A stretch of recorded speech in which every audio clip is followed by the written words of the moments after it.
అసాధ్యమన్నదాన్ని సాధ్యం చేసి చూపడమే మా ప్రజాప్రభుత్వ లక్ష్యమని, పేద మధ్యతరగతి మహిళల కోసం ఎంతటి ఆర్థిక భారాన్నైనా మోసేందుకు ప్రభుత్వం సిద్ధంగా ఉందని ఉప ముఖ్యమంత్రి బట్టి విక్రమార్క తెలిపారు.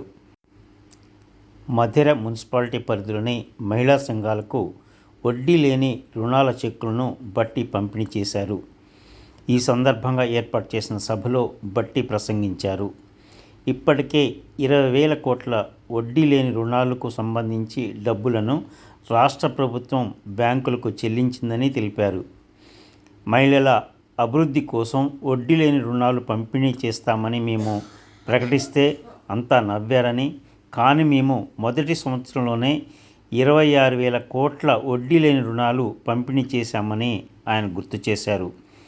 స్వయం సహాయక సంఘాలకు వడ్డీ లేని రుణాలు ఇచ్చి ప్రోత్సహించడమే కాదు, వారిని పారిశ్రామికవేత్తలుగా తీర్చిదిద్దేందుకు అవసరమైన శిక్షణ ఎన్జీఓల ద్వారా ఇప్పిస్తామని బట్టి తెలిపారు.